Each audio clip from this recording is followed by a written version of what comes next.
From the fields and the orchards to the factories, the canneries, the giant warehouses, hundreds of thousands of people from all over the world. This is the Mormon Church's welfare system. It's huge, it's impressive, and gets zero funding from the government. The managing director here is Steve Peterson. The idea of caring for those who are in need, we consider to be a scriptural mandate. A mandate Mormons say comes from the Bible. And that's grown into a wonderful program worldwide that focuses on caring for those who are in need, to relieve suffering and to foster self-reliance and to give opportunities for service, both for those that receive things and for those that are helping out.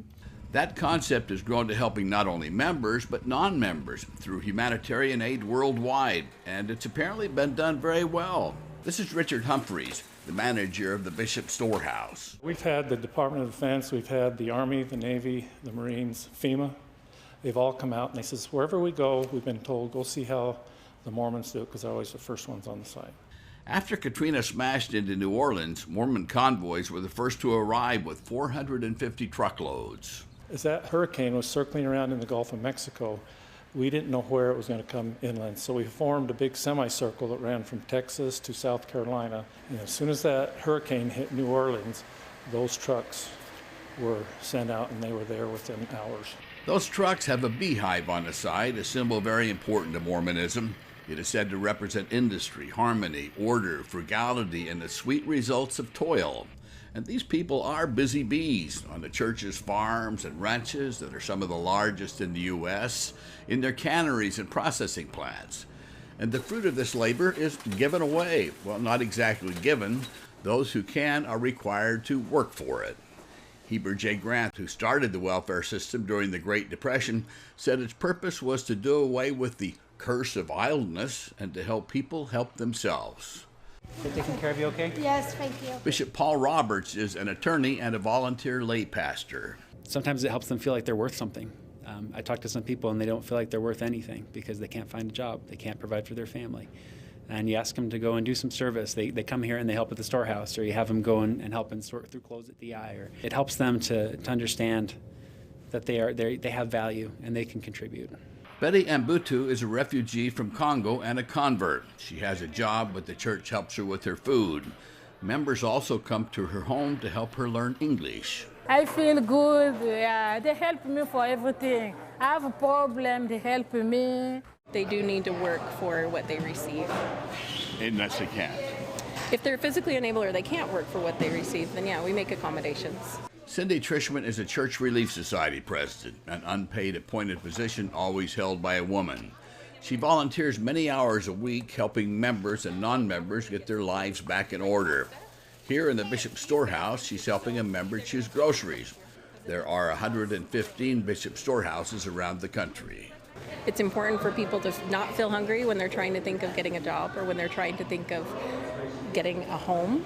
Other helpers here include Wilma and Devon Schofield. They're on what is called a service mission, which typically lasts a year and a half. Makes you feel good when somebody comes in and they get a real small order and they're crying all the way out the door because they have something for the night.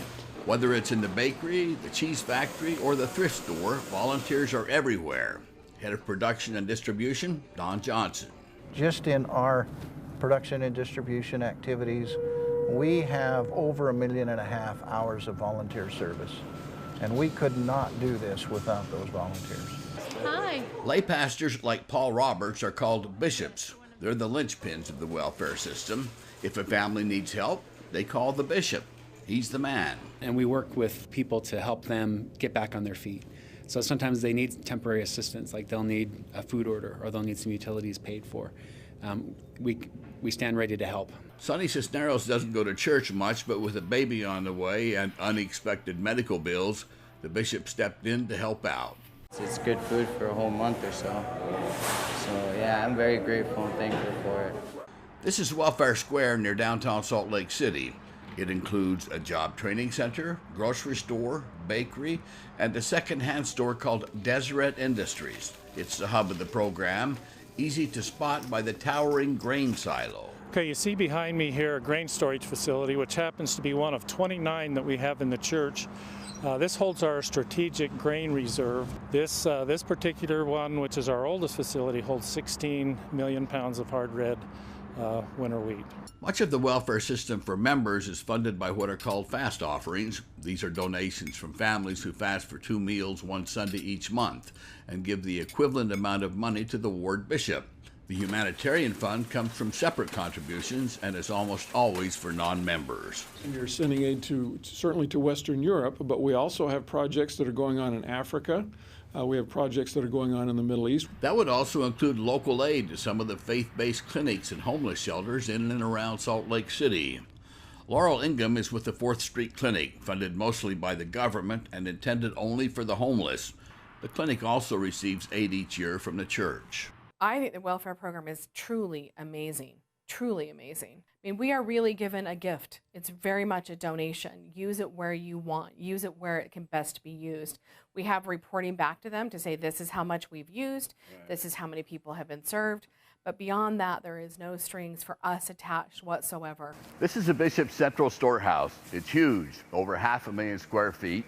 Everything goes through here to the smaller 114 storehouses around the country. There are enough provisions to meet the projected demands of members and non-members in the U.S. and Canada for 2 years.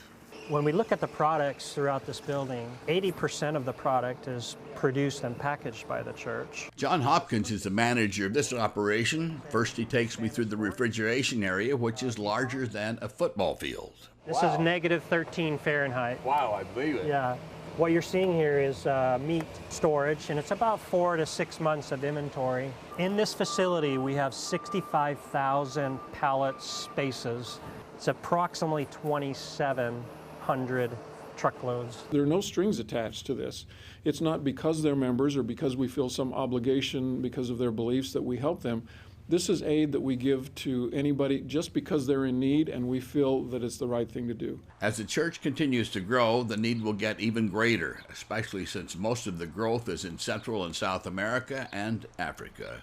For Religion and Ethics Newsweekly, I'm Lucky Severson in Salt Lake City.